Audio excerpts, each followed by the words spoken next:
عزیزان محترم مولا کائنات ہے. وہ بہرحال مختلف روایات ہیں. اسی طرح ایک دفعہ رسول کو جن سے کچھ قرض لیا اور ایک دھرم ایک دینار قرض لیا امام نے اور کچھ لینے جا رہے, دیکھا کہ مقداد جو ہے وہ رستے میں بیٹھے ہوئے ہیں, وہ کافی پریشان نظر آتے ہیں. امام کے صحابی ہیں. کہا مقداد کیا ہوا؟ کہا مولا کچھ نہیں. کہا نہیں تمہارے چہرے پر پریشانی ہے.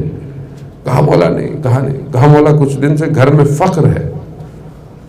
کہا بتایا کیوں نہیں؟ کہا مولا وہ بھی امام کا ماننے والا ہے.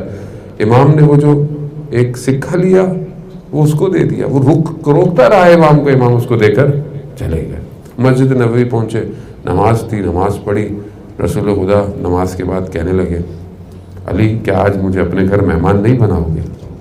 اب امام علی دل میں یہ سوچتے ہیں کہ گھر کے اندر کیا ہے, مگر بہرحال رسول خدا ہے, ساتھ چلے گئے. اب گھر گئے, گھر میں جا کر دروازہ کھولا, جب پہنچے دیکھا تو ایک برتن میں گرم طعام موجود ہے. اب مولا کائنات بیوی کی طرف متوجہ ہوتے ہیں کہ آپ نے تو کہا گھر میں کچھ نہیں ہے, یہ کہاں سے آ گیا؟ تو رسول خدا کہتے ہیں کہ وہی جو جس کے لیے فاطمہ عبادت کرتی ہے اسی کی طرف سے یہ کھانا اترا ہے. وہ یہ تبھی ممکن ہے کہ جب آپ ان سٹیجز کو پار کریں گے. عزیزان محترم, ظاہر ہے ان کے لیے تو ڈائریکٹ چیز اگر اترتی بھی ہے تو وہ ظاہر حضرت مریم سے بلند درجہ ہے سیدہ کا. جب ان کے لیے پروردگار آسمان سے جب حضرت زکریا آتے تھے بیت القدس میں تو کیا کہتے تھے؟ دیکھتے کہ حضرت مریم کے پاس کھانے کی چیزیں پڑی ہوئی ہیں, پھل پڑے ہوئے ہیں. کہا کہاں سے آیا؟ کہا پروردگار نے بھیجا ہے. تو یہ تو ان سے افضل ہے. لیکن کیونکہ بشریت, انسانیت, ہیومینٹی کے ایک کور میں آنا تھا اور ان مشکلات کو طے کرنا تھا, اور طے کیا انہوں نے, اور اس وعدہ الہی پر پابند رہی جو انہوں نے انجام دیا. 2 وعدے خدا نے حضرت سیدہ سلام اللہ علیہ سے کیے اور ان 2 وعدوں کو عطا کیا. لیکن وعدے کیوں دیے پروردگار نے؟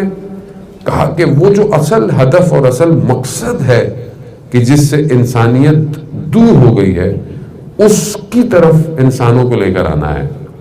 یہ کام آپ نے انجام دینا ہے. بی بی نے کام کو انجام دیا. بی بی نے کہا کہ میں یہ کام کروں گی. تو خدا نے 2 وعدے دیے حضرت سیدہ. ایک وعدہ یہ کہ جو ہے وہ میں ائمہ کو, اماموں کو آپ کی اولاد میں سے جو ہے وہ دوں گا. دوسرا وعدہ کہ آپ کی اولاد ہی میں سے آخری جو ہوگا حجت خدا وہ آپ کی اولاد میں سے ہوگا. یہ بہت بڑی بات ہے, آسان نہیں ہے. یعنی ثمرہ ظہور جو ہے, ظہور جو آ رہا ہے وہ حضرت سیدہ کے اس مجاہدت کا اثر ہے کہ جو آیا. کہا میں آپ کے بیٹے سید الشہداء کی خاک میں شفا دوں گا. خوب یہ خدا کا وعدہ تھا. خدا نے اپنے وعدے کو انجام دیا. لیکن اس کے بدلے میں سیدہ نے کیا کیا کہ وہ جو انسانیت, شیطان کی طاقت اور ساری چیزوں سے, تو آپ اس میں دیکھیں سب سے زیادہ امپورٹنٹ کیا ہوتا ہے. مطلب ایسا نہیں بیٹل فیلڈ نہیں ہے, یعنی آپ نہیں بولیں گے کوئی جنگ کا میدان نہیں تھا, بی بی جنگ کے میدان میں جنگ کر رہی ہے نا. یہ بیٹل فیلڈ ڈیفرنٹ تھی. یعنی یہ جنگ تھی, لیکن کون سی جنگ تھی؟ خوب میڈیا وار تھی, پروپیگنڈا وار تھی, سافٹ وار تھی. مدینہ میں لوگ گھروں میں بیٹھے ہوئے تھے سب, لیکن ایک ایسا پروپیگنڈا کریٹ کیا گیا کہ اس کے اگینسٹ میں ایک خاتون کردار ادا کر رہی ہے. بہت امپورٹنٹ ہے جانے محترم. تاریخی بات بعض اوقات ہوتی بڑی چھوٹی سی ہے اور ہم گزر جاتے ہیں, لیکن اگر آپ اس سینیریو چیک کریں کہ اس کے لیے ایک گھر کا کتنا امپورٹنٹ ہونا ضروری ہے کہ گھر کے افراد شخص کو سپورٹ کریں.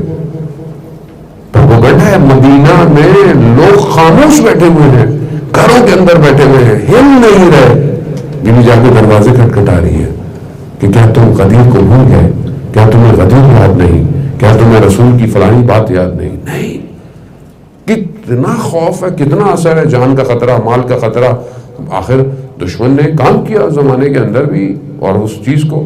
اب اس جگہ پر آ کر ایک خاتون اگر اپنا کردار ادا کر رہی ہے جانے, اسی لیے امام زمانہ اجل اللہ تعالیٰ فرج و شریف ارشاد فرماتے ہیں, اسی لیے امام ارشاد فرماتے ہیں کہ میرے لیے اسوہ حسنہ, میرے لیے رول ماڈل رسول خدا کی بیٹی ہے.